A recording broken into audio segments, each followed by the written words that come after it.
City India news channel हक की आवाज़। पैराडाइज फंक्शन पैलेस महबूब नगर। जिला कलेक्टर विजेंद्र बॉय ने मुतल्लिका अहदेदारों को हिदायत दी है कि म्यूनसिपल इंतखाबात के लिए कागजात नामजदगी दाखिल करने के अमल को उम्मीदवारों के लिए हर मुमकिन हद तक आसान, शफाफ और बिला रुकावट बनाया जाए। बुध के रोज जिला कलेक्टर विजेंद्र बॉय ने जनरल इलेक्शन मुबस्सिर श्रीमती कातियानी देवी के हमरा महबूब नगर म्यूनसिपल कॉरपोरेशन के दफ्तर में नामजदगी के लिए किए गए इंतजाम का तफसीली मुआयना किया। इस मौके पर उन्होंने अहदेदारों को हिदायत दी कि नामजदगी के अमल के दौरान किसी भी किस्म की कोताही या लापरवाही न होने दी जाए और उम्मीदवारों को किसी तरह की दुश्वारी का सामना न करना पड़े।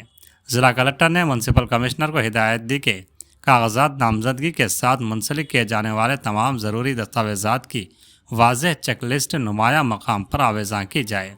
उसके साथ ही उम्मीदवारों की रहनुमाई और शुकूक व शुबहात के इजाले के लिए हेल्प डेस्क कायम करने और इंतखाबी निशानात की फहरिस्त भी नुमाया तौर पर ज़ाहिर करने की हिदायत दी गई।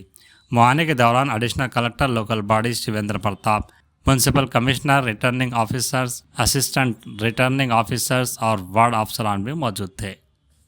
మన జిల్లాలో మహబూబ్ నగర్ మున్సిపల్ కార్పొరేషన్ అదేవిధంగా భూత్పూర్, దేవరకద్ర మున్సిపాలిటీలకి ఎలక్షన్లు నిర్వహించడానికి ఈరోజు ఎలక్షన్ నోటిఫికేషన్ జారీ చేయడం జరిగింది.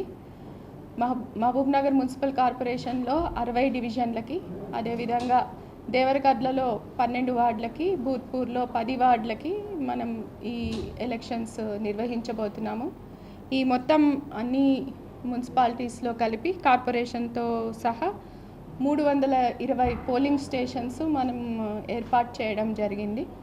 ఈ 320 పోలింగ్ స్టేషన్స్లో కూడా దాదాపు మనకి జిల్లాలో 3 మున్సిపాలిటీలో 2,20,000 మంది ఓటర్లు ఈ ఎలక్షన్స్లో ఓటు హక్కు వినియోగించుకునే అవకాశం ఉంది. తర్వాత ఇప్పుడు ఈ 320 పోలింగ్ స్టేషన్స్లో కూడా మనం వెబ్కాస్టింగ్ అనేది చేయబోతున్నాము. డైరెక్ట్గా ఇక్కడ జరిగే ఎలక్షన్ ప్రక్రియ రాష్ట్ర స్థాయి వరకు కూడా వెబ్కాస్టింగ్ ద్వారా ప్రసారం చేయడం జరుగుతుంది. దీంతో పాటుగా మనకి ఈ మున్సిపల్ కార్పొరేషన్ అదేవిధంగా మున్సిపాలిటీలలో రిటర్నింగ్ ఆఫీసర్లని, అసిస్టెంట్ రిటర్నింగ్ ఆఫీసర్లని కూడా అపాయింట్ చేసుకొని వారికి శిక్షణ కూడా కంప్లీట్ చేయడం జరిగింది. వారు ఇప్పుడు ఈ రోజు నుంచి ఈ నామినేషన్ ప్రక్రియని కొనసాగిస్తూ ఉన్నారు. వారితో పాటుగా మనకి షెడ్యూల్ అనౌన్స్ కాగానే మోడల్ కోడ్ అమల్లోకి వచ్చింది.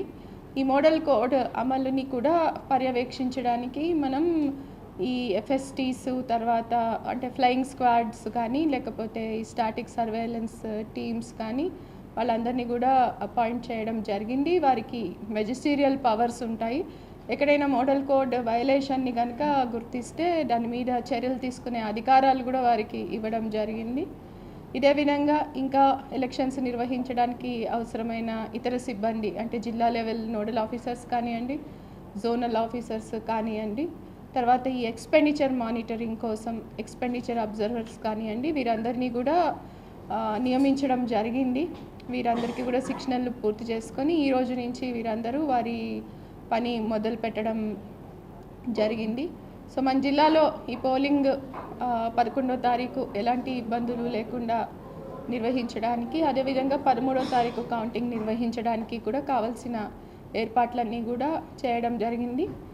నేను అందరికీ విజ్ఞప్తి చేసేది ఏమిటి అంటే మోడల్ కోడ్ని గమనించుకొని ఈ మోడల్ కోడ్ని వయలేట్ చేయకుండా అందరూ కూడా వ్యవహరించాలి. అదేవిధంగా ప్రజలందరూ కూడా వారి ఓటు హక్కుని పూర్తిగా వినియోగించుకుంటారని ఆశిస్తున్నాను. పెద్ద ఎత్తున ఓటర్లందరూ కూడా వారి ఓటు హక్కు వినియోగించుకోవాలని చెప్పి నేను అందరినీ కోరుతున్నాను. Thank you.